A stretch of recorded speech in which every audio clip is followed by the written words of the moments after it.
पवित्र बीजक, प्रज्ञाबोध, रमैनी 53, रमैनी 53, निर्मोही राम में रमते रहो। रमैनी 53 इस प्रकार है। महादेव मुनि अंत न पाया, उमा सहित जन्म गमाया। उनहु ते सिद्ध साधक होई, मन निश्चय कहूँ कैसे कोई। जब लग तन में है सोई, तब तक चेती न देखई कोई। तब चेती हो जब तजी हो प्राणा, भया अयान तब मन पछताना। इतना सुनत निकट चली आई, मन का विकार न छूटे भाई। साखी। अब साखी इस प्रकार है। तीन लोक मुआ कौवाय के, छुटी न काहू की आस। एके अंधरे जग खाया, सबका भया निपात। अब शब्द अर्थ जानेंगे। अंत का अर्थ है अंतिम रहस्य सत्य, सोई है, सोई का अर्थ है प्राण वही। अयान का अर्थ है अज्ञानी। तीन लोक का अर्थ है तीन गुण। एक अंधरे का अर्थ है अविवेकी मन।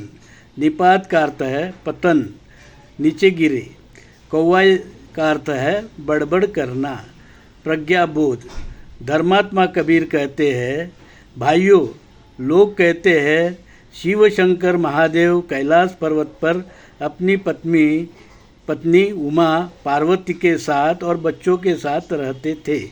बहुत बड़े योगी थे, सिद्ध और साधक थे, ध्यान लगाकर बैठते थे। उनको संसार की कोई भी सुध बुध नहीं रहती थी, पर कोई उनकी समाधि भंग कर दे तो वो क्रोधित हो जाते थे।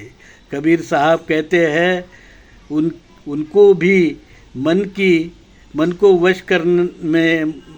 वश में करना आसान नहीं होता था। कबीर साहब कहते हैं, जब तक मन में कोई न कोई आस, इच्छा, तृष्णा है, चाहत है, तब तक कोई भी उस चेतन राम परम पिता परमात्मा के दर्शन नहीं कर सकता। चाहे लाख विधि तरीके तंत्र मंत्र अनुष्ठान बताए, ये कोरी कौवे की काव काव होगी। कबीर साहब कहते हैं, लोग पूरी जिंदगी इच्छा मोह माया के पीछे दौड़ते हैं और जब अंत समय करीब आता है तब राम को याद करते हैं। भाइयों, राम चाहते हो तो इच्छा मोह माया को शुरू से ही राम राम करो और मोह माया अहंकार का त्याग करो, राग लोभ का त्याग करो। मन में विवेक को जगाओ और निर्मोही राम में रमते रहो, तो जीवन और अंत दोनों सुखद हो जाएगा। साधु साधु साधु।